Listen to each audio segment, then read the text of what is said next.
तमाम जो दर्शक देख रहे होंगे वो ये सोच रहे होंगे कि पता नहीं सुशील किस बालक को उठा लाया और टिकट की दावेदारी करवा रहा है। राव इंद्रजीत सिंह, राव नरवीर सिंह, क्योंकि कोई भी इंटरव्यू मुझे लग रहा है कि बिना इनके नाम लिए ना जी पूरा होता ही नहीं, क्योंकि इनका आशीर्वाद बहुत ज़रूरी है।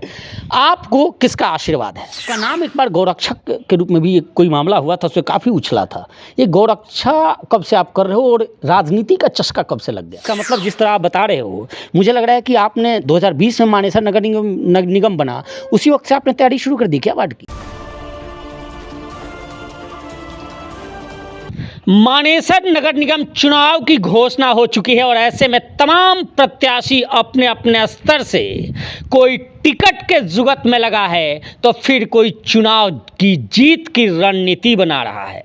हम भी मानेसर नगर निगम के वार्ड नंबर 1 में हैं और एक ऐसे युवा के साथ हैं जिस युवा ने न केवल भारतीय जनता पार्टी में अपनी एक मुकाम हासिल किया है, अपनी एक अलग पहचान बनाई है, बल्कि गायों की रक्षा से लेकर चूटी वाले बाबा तक का नाम हासिल कर लिया। मुस्कुरा भी रहे हैं। आइए परिचय कराते हैं, साहिल यादव हैं वार्ड नंबर 1 से। स्वागत है सर आपका। जी नमस्ते जी सुशील जी, आपका भी स्वागत है इस वार्ड नंबर 1 में पहुंचने पर। चूटी वाला बाबा कह दिया, ये क्या है? क्योंकि मैं आ रहा था तो कुछ लोग कह रहे थे कि आप चोटी वाले बाबा के नाम से प्रसिद्ध हो। हाँ, ये सुशील जी इसलिए है क्योंकि मेरे हिंदू सनातन धर्म के अंदर बाल सखा होनी जरूरी है।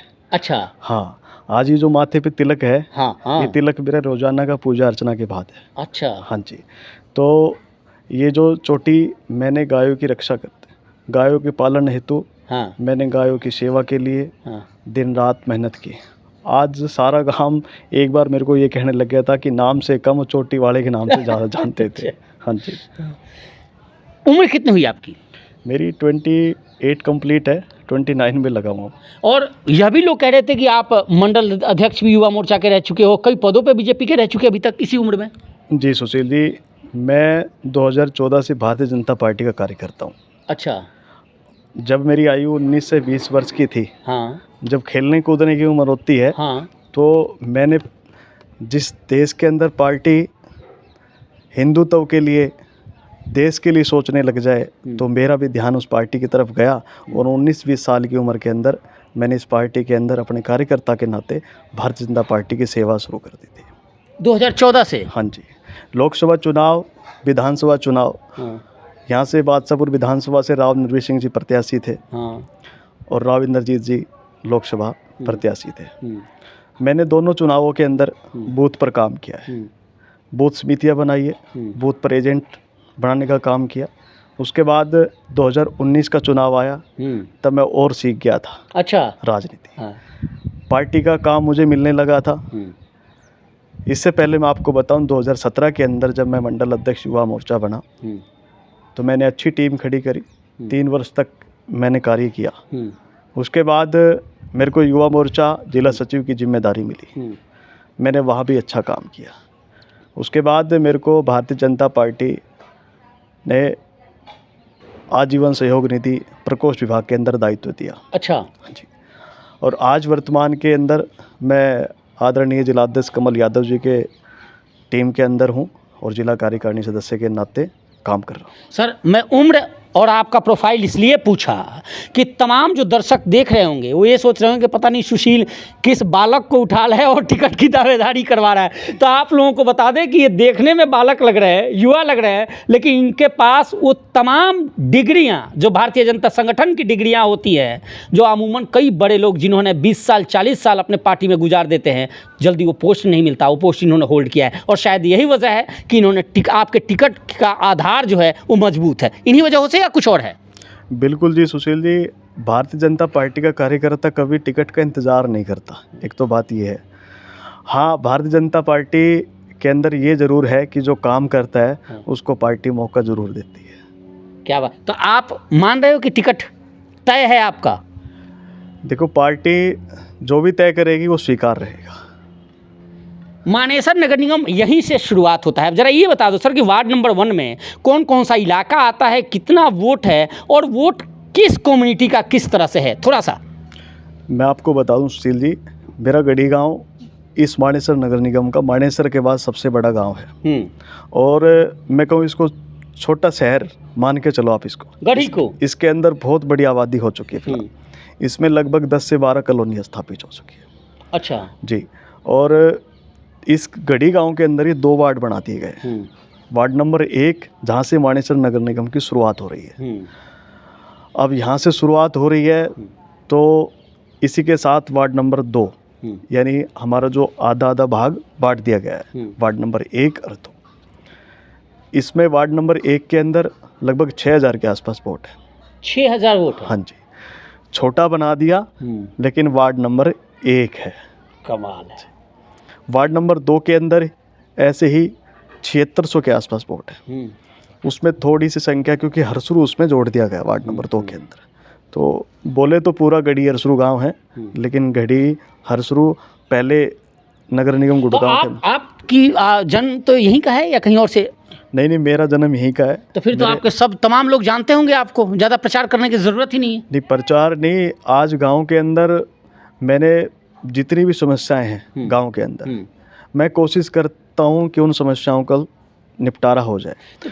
अब गांव से मैं एक बार रुकूंगा समस्याओं को लेकर, मुझे याद आ गया। साहिल भाई, ऐसा नहीं होता कि आप जाते होंगे अधिकारियों के पास गाँव की समस्याओं को लेकर, लोग कहते हैं ये बालक कहाँ से आ गया ये करवाने के लिए? ऐसा कुछ होता है आपके साथ? ऐसा बहुत बार हो चुका है कि मेरे को अधिकारी कहते हैं कि हो जाएगा तेरो, मतलब क्या ऐसी परेशानी है कि आप कौन हो।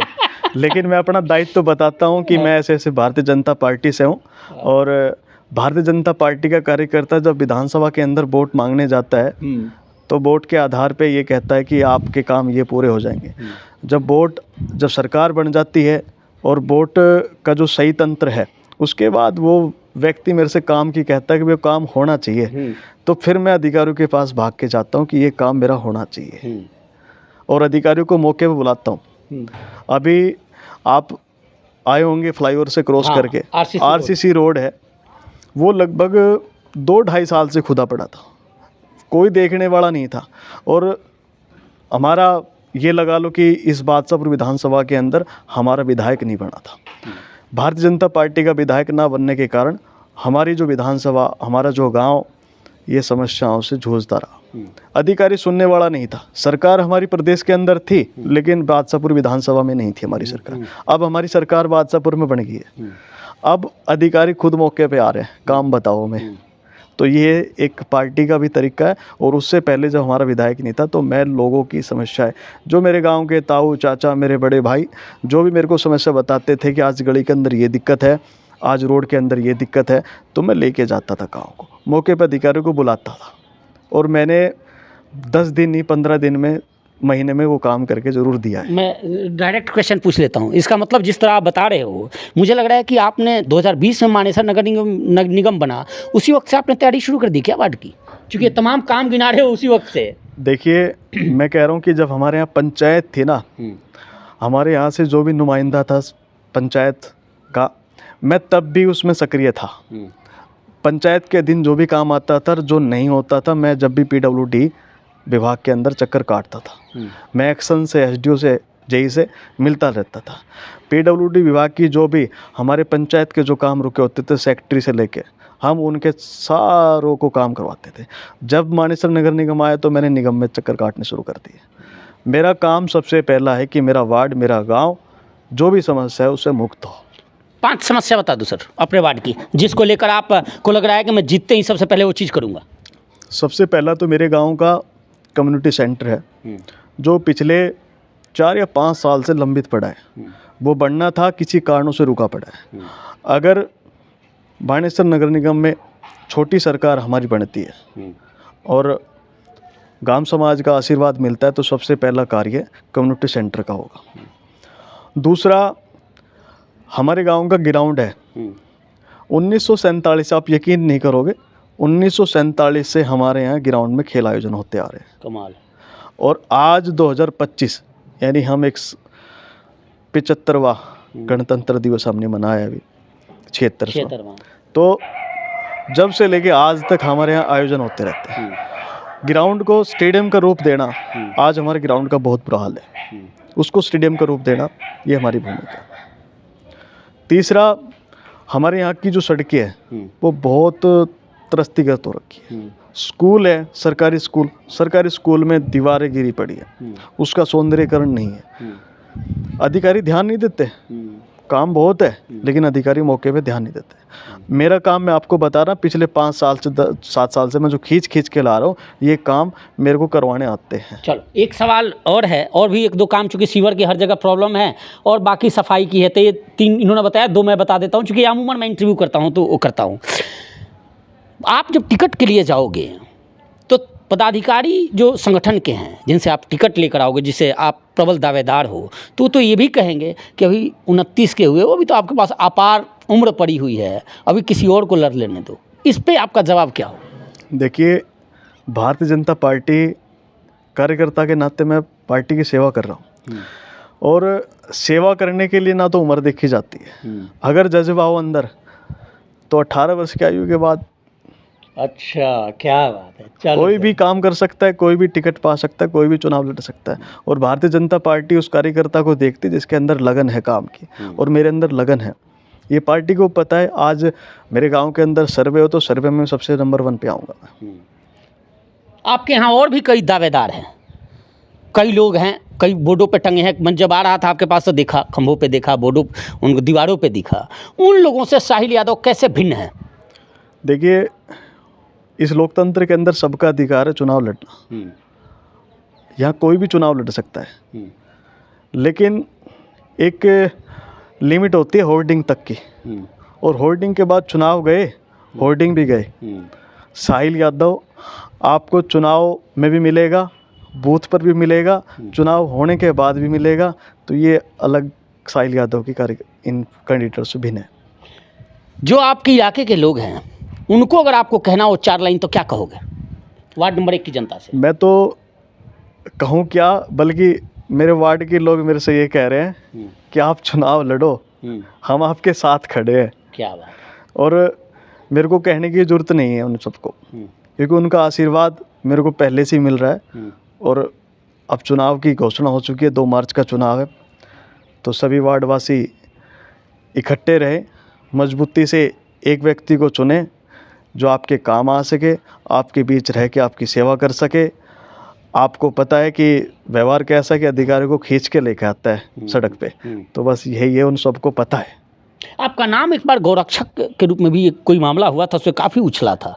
ये गौरक्षा कब से आप कर रहे हो, और राजनीति का चस्का कब से लग गया? चस्का शब्द मैं इसलिए इस्तेमाल कर रहा हूँ, माफ़ कीजिएगा, क्योंकि अमूमन जब 17 साल 18 साल में आदमी किसी के प्रति लालायित होकर जाता है तो उसे हम चस्का की श्रेणी में गिनते हैं, इसीलिए मैंने इस्तेमाल किया है जी। देखिए, मैं यहाँ से 12वीं पास करके मैं सरकारी स्कूल में पढ़ा, पहली क्लास से लेकर 12वीं पास हो गया आप? इससे ऊपर भी हो? नहीं, ऊपर हूँ। अच्छा, ऊपर, हाँ ठीक। 12वीं तक मैंने अपने गांव के अंदर स्कूल शिक्षा ग्रहण की है। ठीक है। मैंने पहली से लेके सरकारी स्कूल तक ही करी है, मैं प्राइवेट स्कूल में नहीं गया। हालांकि हमारे गांव में मेरे साथ के बच्चे प्राइवेट में पढ़े हैं, मैं सरकारी स्कूल में पढ़ा हूँ। 12वीं के बाद मैंने द्रोणाचार्य कॉलेज DST में एडमिशन लिया, वहाँ से मैं BCom पास आउट हूँ। अच्छा, BCom है आप? जी, वो भी मेरा सरकारी विद्यालय कॉलेज था। कॉलेज के अंदर ही जो भी देश विदेश तक की जो चीज़ें रहती थी, कि आज पाकिस्तान ने ये हिंदुस्तान को बोल दिया, आज पाकिस्तान ने पाकिस्तान के आतंकवादियों ने हमारे इतने फौजी भाइयों को हमला कर दिया। मैं वहाँ तक न्यूज़ रखता था, और कॉलेज में अपनी मंडली बना के मैं पुतले फूकने का काम कॉलेज के अंदर 6-7 लोग 10 लोग हम इकट्ठे चलते थे। वहीं से हमने देखा कि गौओं की भी हत्या बहुत हो रही है। तब मन के अंदर आया कि हमें भी कुछ करना चाहिए, हमारा नौजवान है और इस देश के लिए, गौ माता के लिए हम कुछ कर पाएँ तो इससे बड़ा सौभाग्य नहीं हो पाएगा।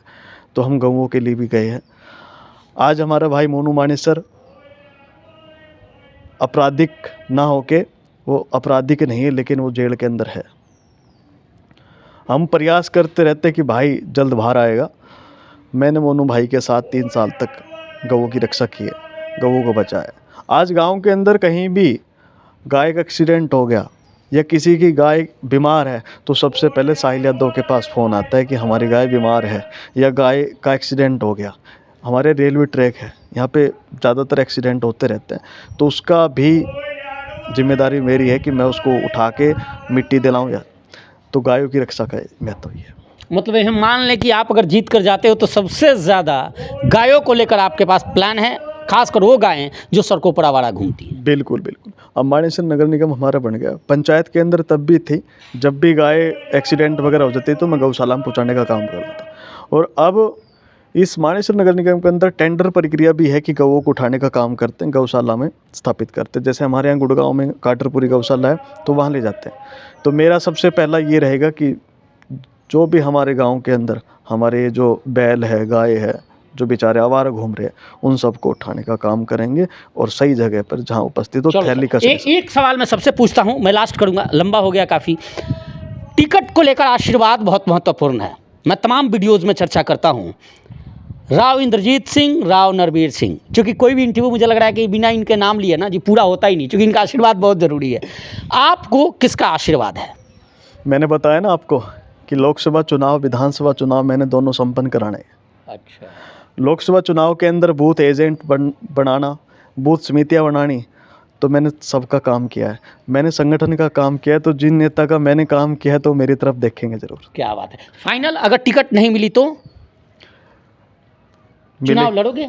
मिलेगी, जरूर मिलेगी मेरे को। ओके, ये कॉन्फिडेंस है। अमूमन सवाल इसलिए भी होता है क्योंकि आपके ध्यान में भी होगा कि क्या जो व्यक्ति 2020 से ऐसी तैयारी कर रहा है, क्या टिकट नहीं मिलने पर भी चुनाव लड़ेगा? तो इन्होंने साफ कर दिया कि पार्टी और संगठन के साथ है। हालांकि इन्होंने अपना 100% कॉन्फिडेंस दर्शाया है कि टिकट तो इन्हें ज़रूर मिलेगी। फिलहाल हमारी भी शुभकामना है, देखना है टिकट इनको मिलती है और इस वार्ड से जीत कर जाते हैं। आपको ये वीडियो कैसी लगी कमेंट कर जरूर बताइए और चैनल को लाइक और सब्सक्राइब जरूर कीजिए। धन्यवाद, नमस्कार।